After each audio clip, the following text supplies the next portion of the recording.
Welcome to another video from DevTechie.com. Before we get into how this works, take a look at what you'll be able to build by the end of this lesson. A swipeable course catalog that toggles between a list and a grid with swipe to delete working in both. For years, SwiftUI's swipeActions modifier had one hard requirement. You needed a list. ScrollViews, LazyVStacks, LazyVGrids, custom layouts, none of them could show a swipe to delete button no matter how you tried. That limitation is gone. In this lesson, we'll build a real course catalog, wire up swipe actions on a scrolling grid, and see exactly what changed.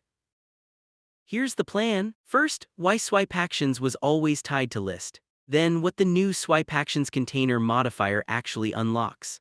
After that, we'll build a small course catalog to swipe through, wire up the container and the per row actions, and finish with why this matters and a couple of things to watch out for. Let's start with the limitation this fixes. Before this update, list was the only container that understood swipeActions. It was really a list feature exposed as a modifier. Attach it to a ScrollView, a LazyVStack, or a LazyVGrid, and it just did nothing.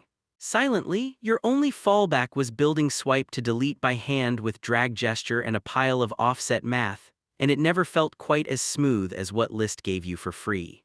So teams would reach for list purely to get swiping, then spend the rest of the view fighting its default styling just to make it look like anything else.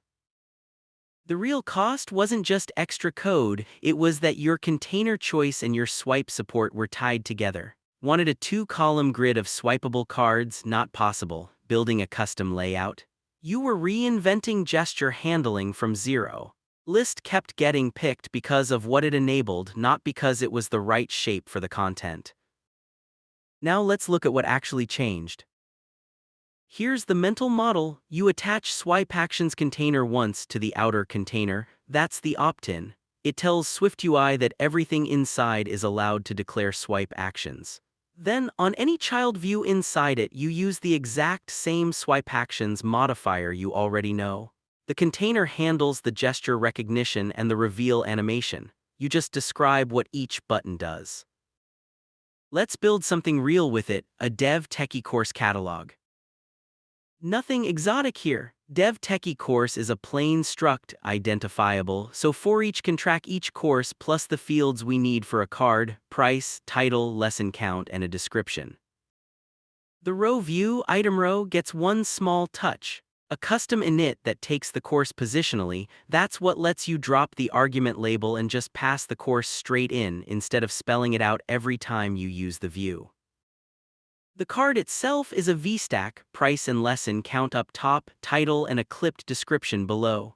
Two details worth noticing. The description is capped at 3 lines, so every card holds a predictable height, which matters once this view lives inside a grid.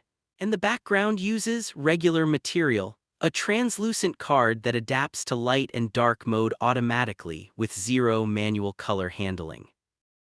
Time to wire it all up in one view. swipeActionExample holds the course list in state plus a boolean for which layout is showing. Grid columns reads that boolean 2 flexible columns for the grid, 1 for the list. Because it's computed from state, toggling isGrid layout rebuilds the column count automatically. Here's the opt-in. swipeActionsContainer goes on the ScrollView, the ancestor of every row. Without this one line, any swipe actions declared on the rows below would simply be ignored, exactly like before. Each item row gets its own swipeActions call, the identical API you've always used, a destructive delete button, and because this isn't list, deletion is just array mutation. Remove all where the identifiers match. No index set, no onDelete boilerplate, the button calls whatever closure you hand it. So why does this actually matter? The headline is grids, swipeable dashboards, swipeable photo grids, layouts list could never produce natively. But the real unlock is broader. Swipe actions are no longer an argument for reaching for list when list isn't the right container for your content. Pick ScrollView, a LazyVStack, a grid, or a custom layout because it fits what you're showing, and add swiping independently wherever it makes sense. Two things worth remembering. swipeActionsContainer goes on the ancestor, the ScrollView or grid, not on each row. Forgetting it is the single most common reason swiping silently doesn't appear. And because every row declares its own swipeActions independently, nothing stops you from giving different rows different actions under the same container. A pin action on featured courses, plain delete on the rest. If there's one thing to take from this, swipeActions were never really a list feature. List was just the only container that had them. And that's it, running end-to-end, swipe to delete working identically whether the catalog is a single column or a two-column grid, all from one swipeActionsContainer call.